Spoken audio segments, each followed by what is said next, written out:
everyone. I'm very pleased to be able to present the next guest to you all. David Brasch has been involved with greyhounds and racing, all three codes, his whole life.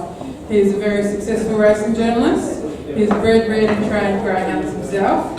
However, his specialty is understanding pedigree and bloodlines of greyhounds. So he's here all the way from New South Wales to present to us tonight. So please welcome David Brasch.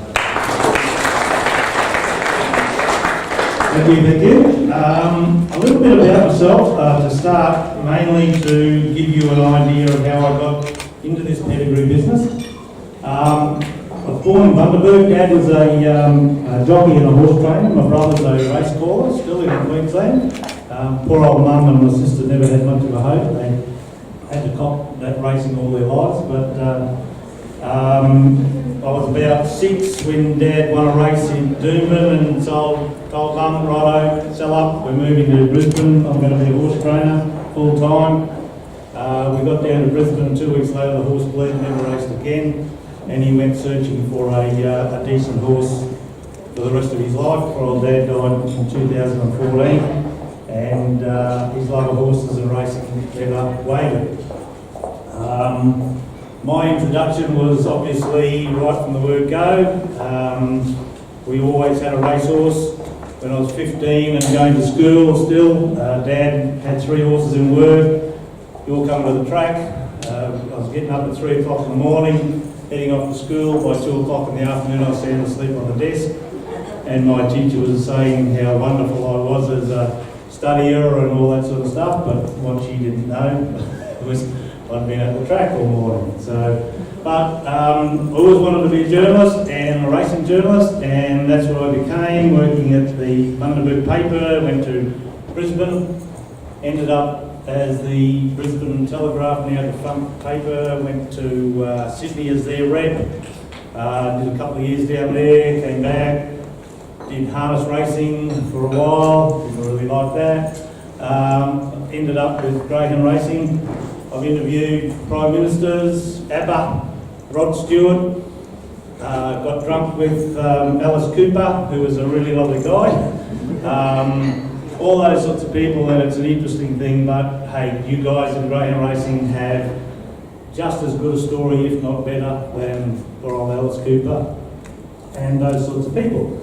In 1984, I got to start, well not start, I had already done a couple of editions, but I did the Queensland Greyhound Journal for the Greyhound Racing Authority at the time, and it went on, and only 4 years ago I finished doing that. My wife and I moved to a farm in New South Wales. But in that time, got to know all about greyhound racing. I was training myself. I was a mad jogger.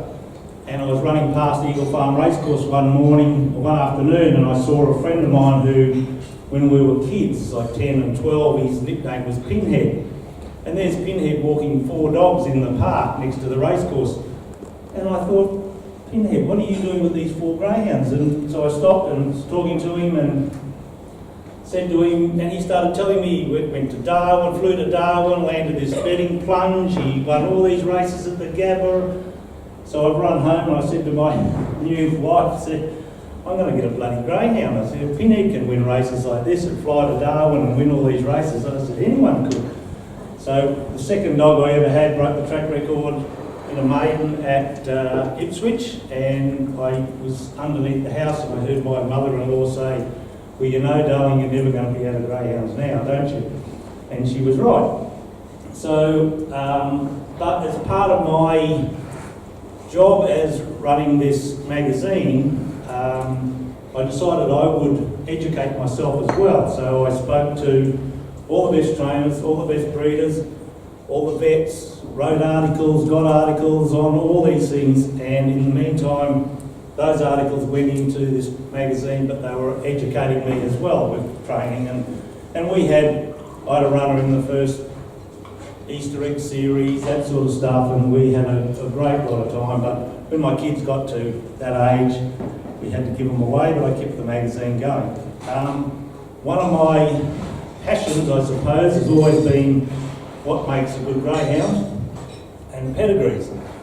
I'd been doing a little bit of pedigree design for people, friends. They'd sort of say, what do you think? And this is over years, and we ended up having a bit of success. But I was forever looking at articles that I could write, and I'm a mad reader, and I've always looked at horse pedigrees and read articles and books and that on what puts together good racehorses, etc. Thinking much the same as with greyhounds. Anyway, I was sitting at home one day and I knew and read of a famous horse pedigree design guy in Australian called Kim MacLean. Now Ken is, you wouldn't have heard of him, but he's written 5 books. He was plucked out of Australia some years ago by a billionaire in America and asked to design pedigrees for his stallion. He was a 3-year-old cock, just come off the track. He won a Group 1. He was no superstar, but he was a very good racehorse. And Ken got the okay to do all the design on that horse. And not one mare could go to that stallion unless Ken okayed it because of the pedigree design that this guy wanted. The horse started off at a service fee of $10,000. When Ken left America to come back to Australia with family problems, that horse's service fee was $500,000. There's a horse called Stormcat. He was 6 times champion 2-year-old sire and twice American leading sire. And I was sitting at home one day and I thought, I'll just do a Google search on Kim MacLean. So there's a website for Kim MacLean. So I sent him an email. 2 minutes later I get this email back. I basically said, look, I'm some dog nobody, journo, what about we do a bit of an article? And he said yes. One thing led to another, and I went to see Ken at his home in Tamworth, stayed overnight. He and his wife run a B&B. Ken's nearly 80-something at the moment. I'd already done a few successful pedigrees and fancied myself, but what he showed me on 1.5 days was simply staggering. He showed me a number of things that he uses to design pedigrees, and I took down about a dozen pedigrees of greyhounds, and they were the leading sire, a couple of good race dogs, all that sort of stuff, which I'll show you in a second. And the amazing things that he showed me in those dog pedigrees, and you consider that this man had never seen a dog pedigree in his life. And yet he knew stuff in that just by looking at their pedigree, and I've since proved that everything that he's said to me was right. Now, since then, he sort of guided me along, and a few years ago he said, look son, you're just about ready, you can do this as a business. So since then we've had Greyhounds of the Year and lots of Group 1 winners, and Cameron Butcher's not here but on fire, and that litter, some of ours, we've had lots of success, and okay, I don't get it right, but Ken MacLean, interestingly, when I was leaving his place, I said to him, Ken, you must have had disappointments with your pedigree design. And before I could say anything, his wife said, not for the last 30 years. So that man had designed superstars. Now, today's racehorses, he designed the pedigree for Piero, who was a Triple Crown 2-year-old winner, Sebring, who was a superstar. All those horses are great, great horses that you don't even know that he was behind their pedigree design. Now, a few of the things that he showed me, now I'm going to show you, yes, that's a bitch I raced with some mates. She won the National Futurity, and she was a very, very, very good race bitch. She won 14 races at Albion Park.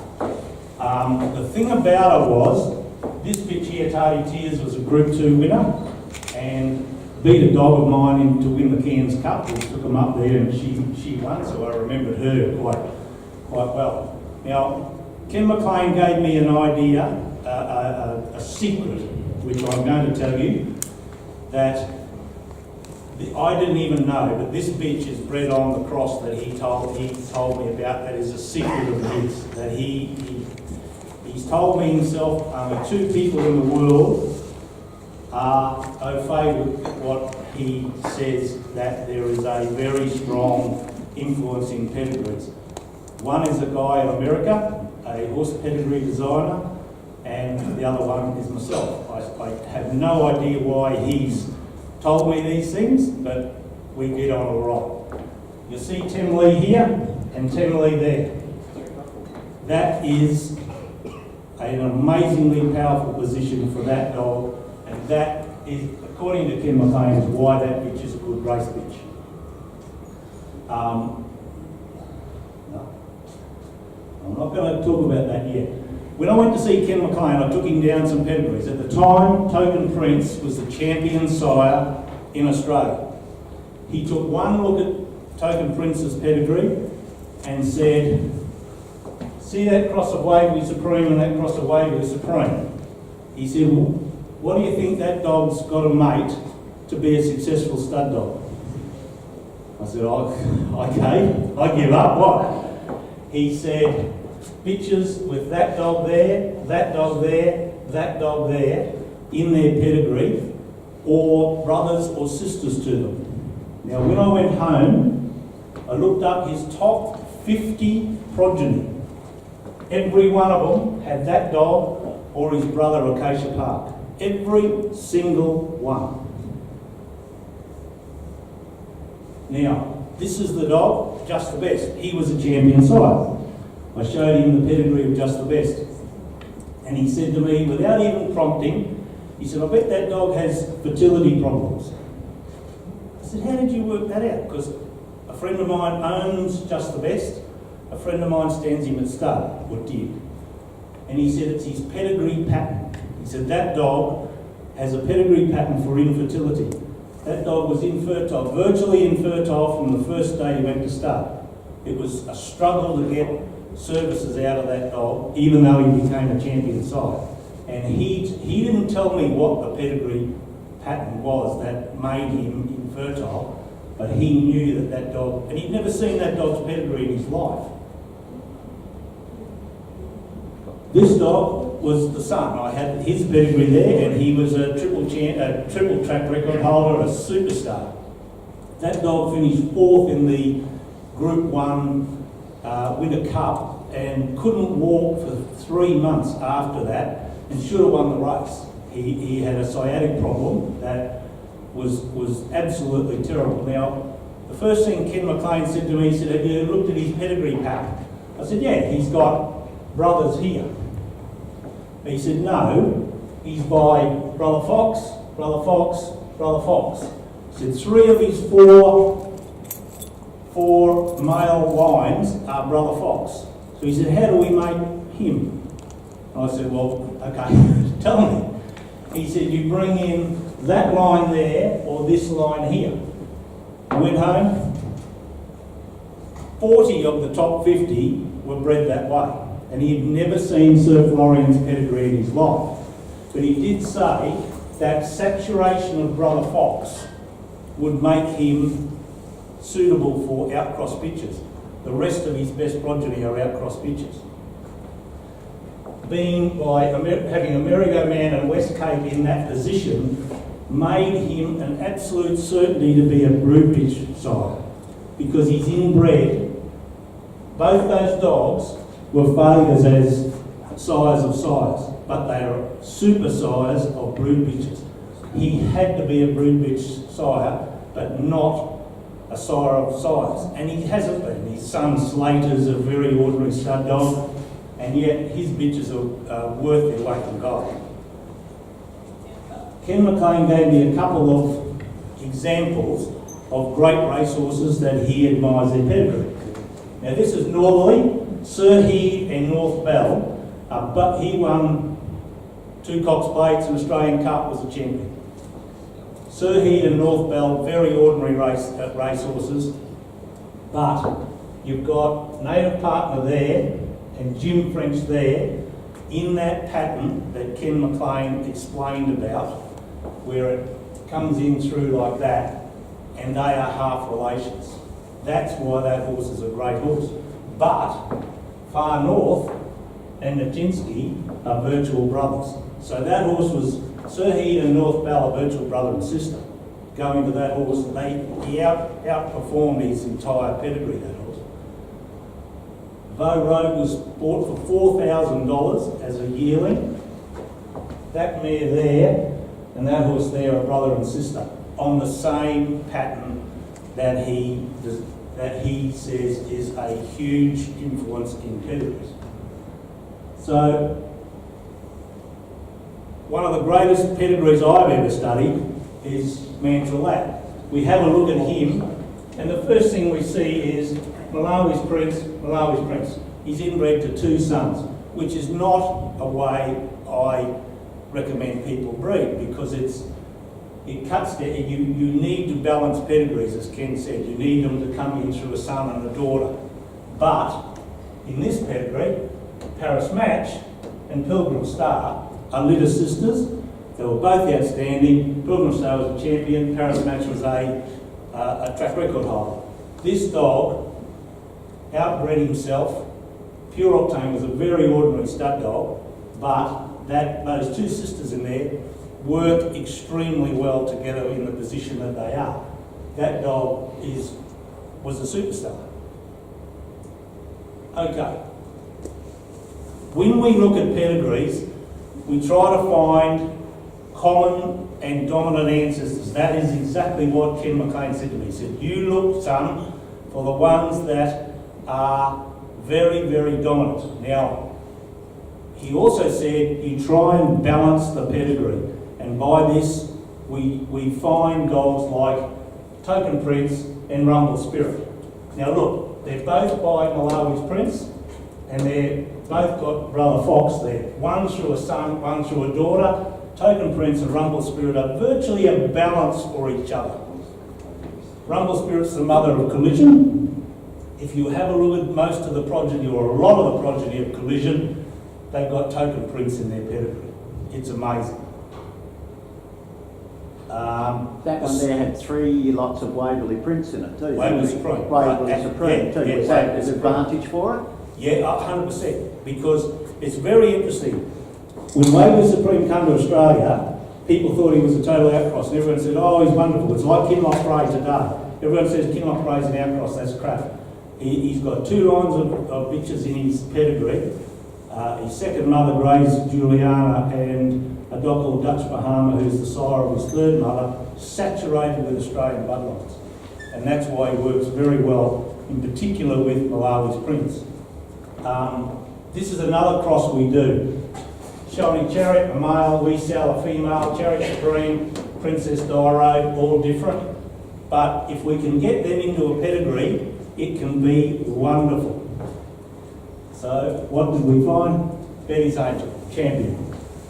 We sell Shining Chariot. They just come up. Another dog, truly special. We sell Shining Chariot. And again, in that pattern that you can pick up. Another one is this. Now, it's amazing how these dogs outbreed themselves. National Star and Regina, they're bred the same. You put them together and you come up with Tricky Creek, one of Helen Ivor's bitches who won 2 Brisbane Cups. National Star, Regina. They come in. Awesome Assassin and Spark Again. Spark Again is the mother of Elite State. They're bred the same way. They're by the new tier sire line, Acacia Blaze, Dam line. This dog here, Riviera Tiger, and this bitch here, Miss Lemos, are brother and sister. You put them together and you get Brawl and Maisie, who won the Group 1 National Futurity. There's Awesome Assassin, there's Spark Again. You also get Knocker Norris, who is Spark Again, and this bitch here got us as far as a sister to Awesome Assassin.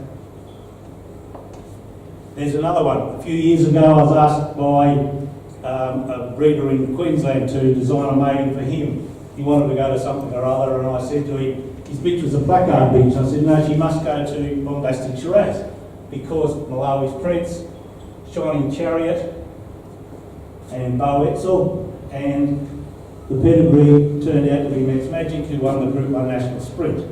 He was an outstanding dog. There's Bombastic Blonde, there's Placard. We do it all the time like that. Another one is Bearability and Big Daddy Cool. They're bred the same.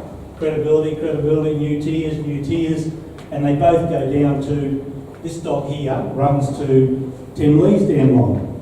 You find them up close. Peggy May won the Group 1 Sapphire Crown in Melbourne. She's Bearability, Big Daddy Cool. Once again, in that pattern that Kim MacLean talked about. Today, Big Daddy Cool bitches work superbly with Fabregas. There's Bearability there. Now, does he impact with Big Daddy Cool? Yes, he does. He comes through certain areas in the pedigree. One thing to remember when you're breeding, Clark Hill Joe in Fabregas is not a good thing. Kim MacLean said to me when I was there, you have to have, this dog here in a stud dog is a hugely important ancestor in every stud dog's pedigree because he will dominate that dog. Now, what we do with Fabregas is try not to have that pedigree dominating whatever matings Fabregas has. That's why Big Daddy Cool comes in and links very well with Bearability. No Donuts was an outstanding race dog. But Fabregas' best progeny is a dog called Dundee Osprey, who was duplicated to Lark Hill Joe. He's one of the very, very few that's ever done it.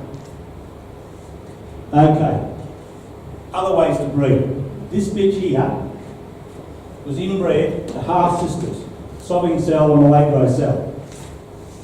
You would think this is fantastic. This is what we're talking about. Two wonderful bitches out of We Sell, the greatest brood bitch of recent times. Holly Hot Pants won one race out of about 15 starts. The guy in Queensland Border as a brood bitch, and he said to me, what do I do with this bitch? She's won one race. I said to him, well, you're so saturated with We Sell, the most famous brood bitch around, why do you want to try to mate her to bring in anything but We Sell? So what he did, he put it to American Dog Kiowa Swim Train. And what does that allow? It allows all the influence of We Sell to dominate that mating. There was 4 pups in that litter, 3 of them were group dogs. And she won one race at Tweed Heads out of 15 starts.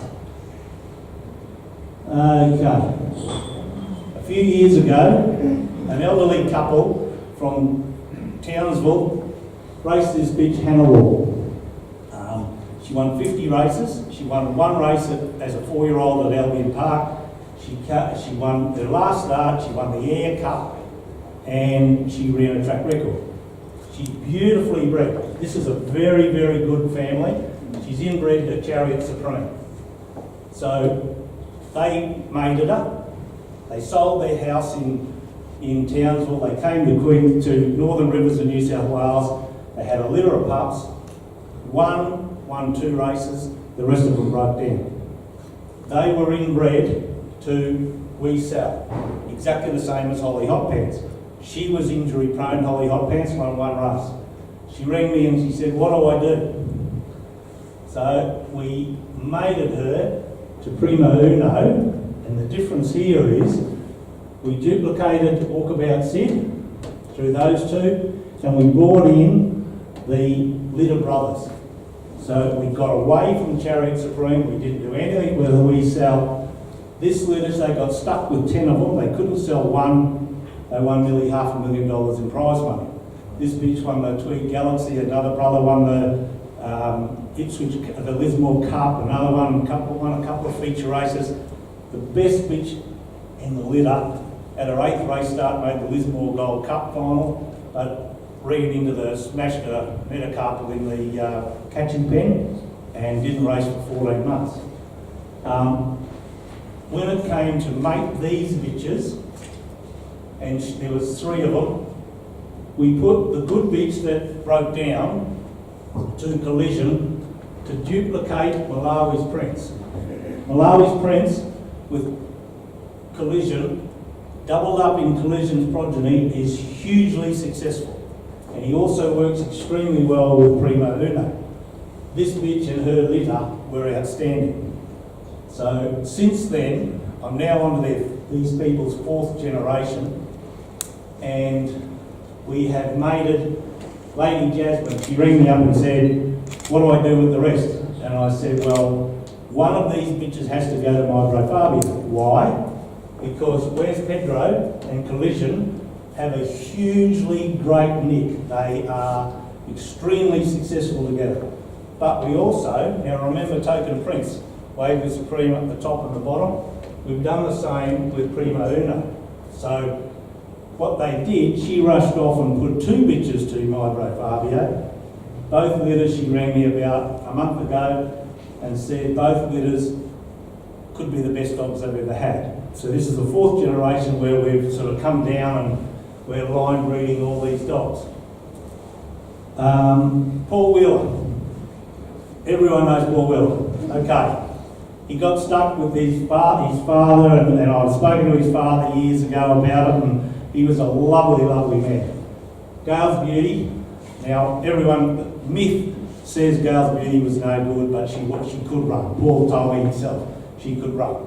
But no one wanted her. The local butcher trained her. When he felt like it, then he'd stop training her, and then he'd train her again. And anyway, he was moving, and somebody had to take the bitch, and Wheeler's got her. Now, she's the foundation of all their good dogs. Have a look at this. Brenda Gay. She's inbred to half relations, Top Linen and Tassin.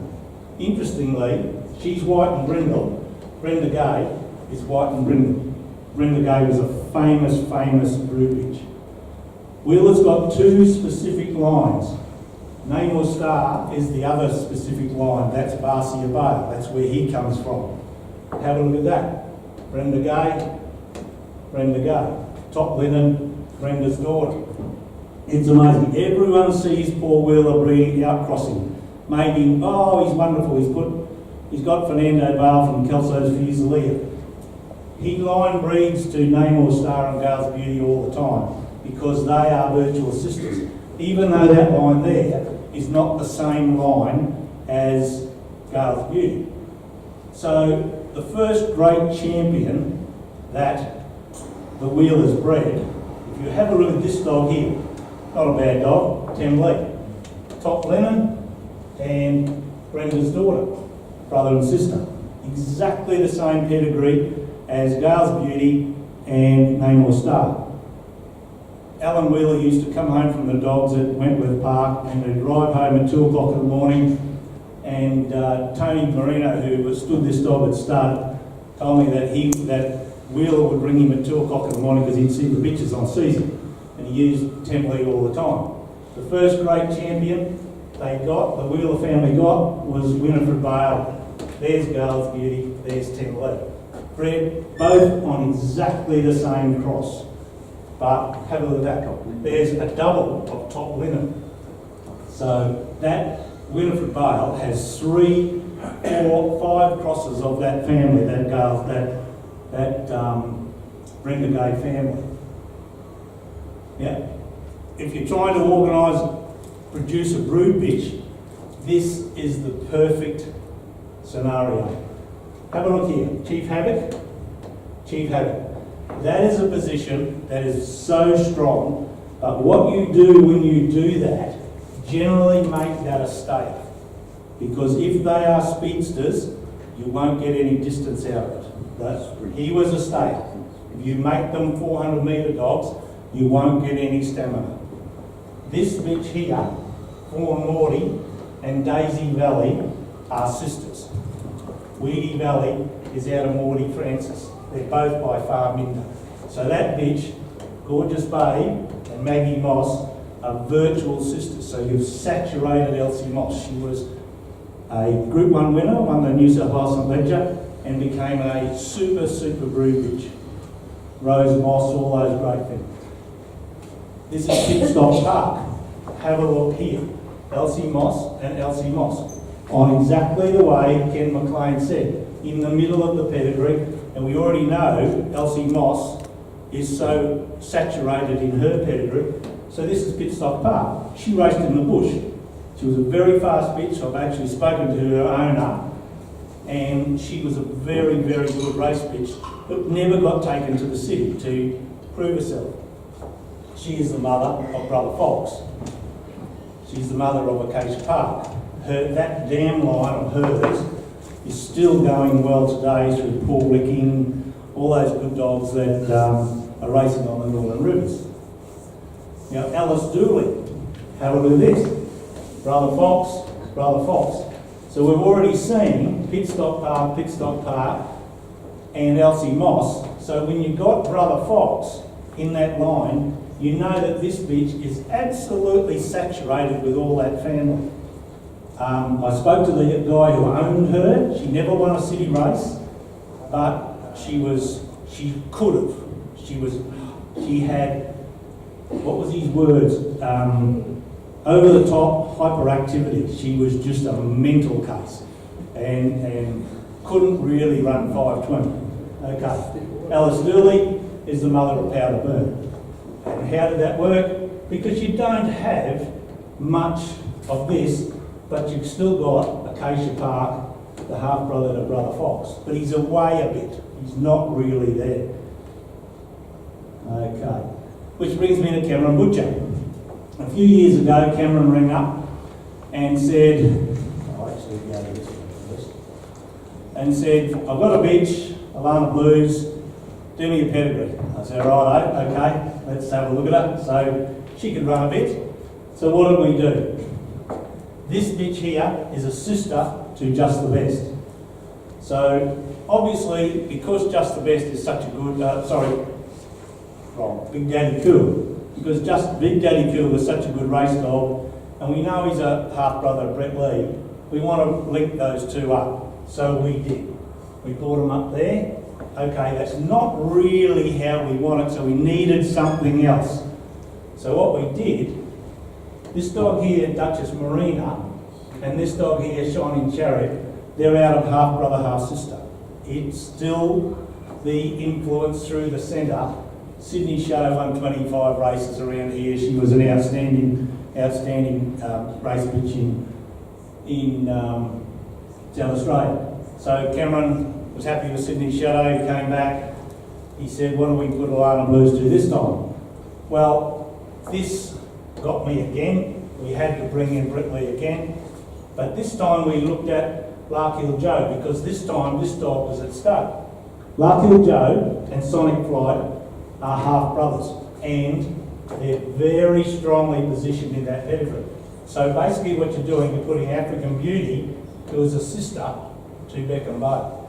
So On Fire, all that good litter that Cameron's got, they're all bred that way. But what we knew, Sonic Flight and Larkhill Joe, at that time had been in the pedigree, combined together in the pedigree of 2 English Derby winners. So we knew it was a success.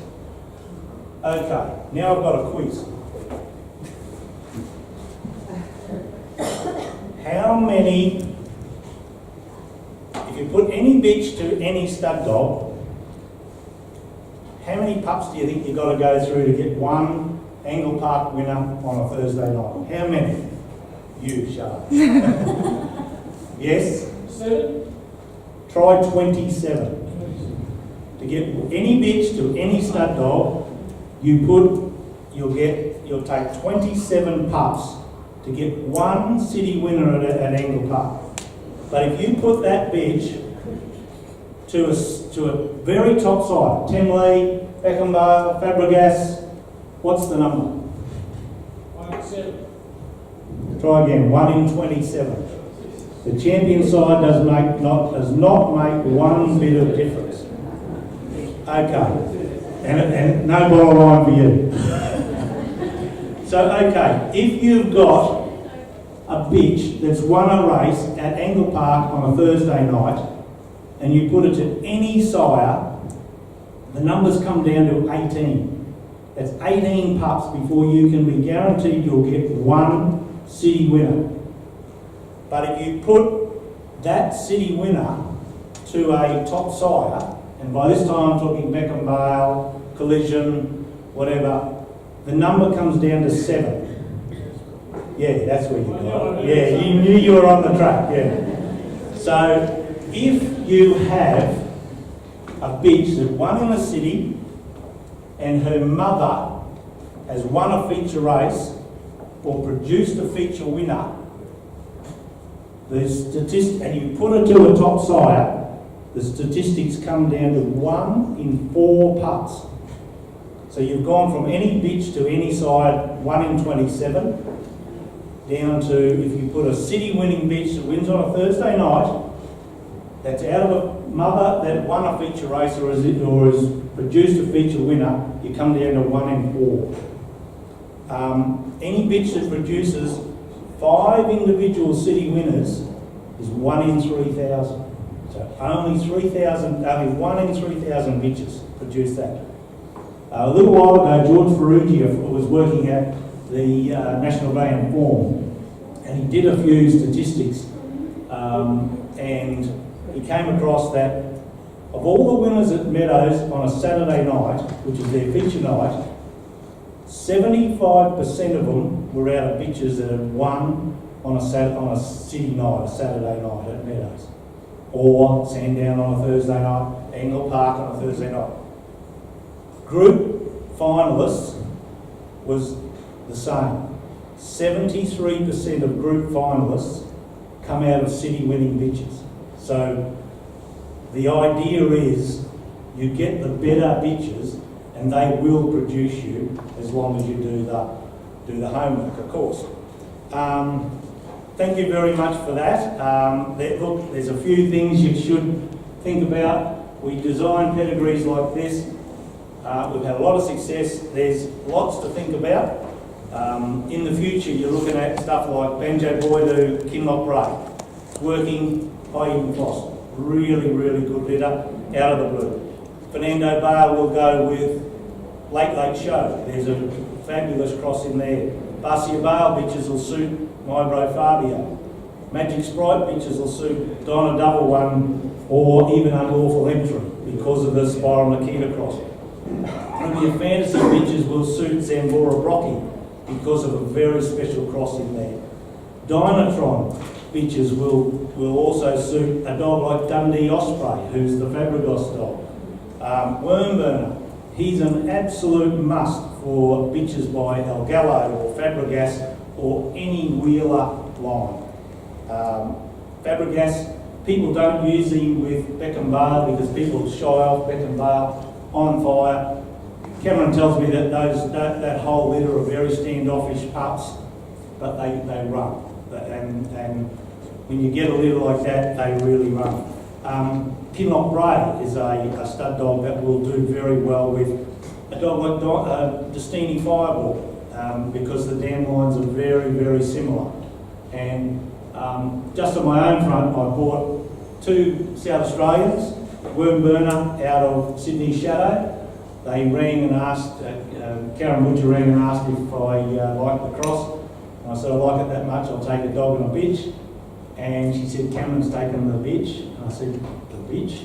And so I've ended up with 2 dogs. They're only 5 months old. They're absolutely beautiful, but all pups are. And but in the future, look, happy to help. It's not an exact science, but we can hopefully find a way for you. And I wanted to speak to you, Jane. Arsenic killed Farley, you know. And also, with the teeth cleaning, Darren McDonald, now I know we shouldn't be talking Darren's name, but I know for a fact, as soon as Darren McDonald got a dog into his kennel, the first place it went to was the vet to get us the teeth cleaned. Always. So, look, thank you very much, and thank you to all of you for inviting me.